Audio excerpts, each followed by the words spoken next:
कत्तलखाना हटाओ पंचगंगा बचाओ या मोर्चासाठी आज अनेक हिंदू इचलकरंजी या ठिकाणी रस्त्यावरती उतरले। या ठिकाणचा असणारा Ichalkaranji agro and foods gamma enterprises नावाचा कत्तलखाना अतिशय गोंडस नाव केलं। तर ॲग्रो आणि फूड्स काय हा प्रश्न पडतो। रोज 300 ते 400 जनावरं या ठिकाणी कापली जातात आणि त्या ठिकाणी कत्तलखान्याचं जे रक्तमिश्रित मांस मिश्रित पाणी आहे हे सगळं पाणी विना प्रक्रिया ओढ्याच्या मार्फत नदीमध्ये सोडलं जातंय आणि पंचगंगा प्रदूषित होते आहे।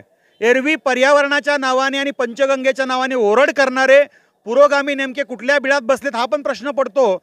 आणि या कत्तलखान्याला ज्या प्रकारच्या सुविधा दिल्या जात आहेत, 24 तास पाणी मुबलक दिलं जात आहे, कोणत्याही प्रकारची कारवाई केली जात नाही। ही पालिका त्या कत्तलखान्याला पाठीशी का घालते? वारंवार महानगरपालिका, महाराष्ट्र प्रदूषण नियंत्रण बोर्ड, शासन प्रशासन या सर्वांना निवेदनं दिलेली आहेत, परंतु केवळ नोटिसा पाठवण्याव्यतिरिक्त यांनी कुठलीही कारवाई केलेली नाही। लोकांच्या जीवाशी आणि आरोग्याशी खेळणारा हा कत्तलखाना तत्काळ बंद झाला पाहिजे। 2013ला 39 लोक या पंचगंगेच्या प्रदूषणामुळे मृत्युमुखी पडलेले होते आणि अशाच प्रकारची स्थिती पुन्हा एकदा निर्माण झाली आहे। त्यामुळे कत्तलखाना तत्काळ बंद झाला पाहिजे। महानगरपालिका आणि महाराष्ट्र प्रदूषण नियंत्रण बोर्डाच्या अधिकाऱ्यांवर कारवाई झाली पाहिजे आणि या ज्या सुविधा महानगरपालिकेकडून दिल्या जातात त्या तत्काळ बंद करण्यात याव्यात अशी मागणी समस्त हिंदुत्ववादी संघटनांकडून आज आम्ही या ठिकाणी केलेली आहे।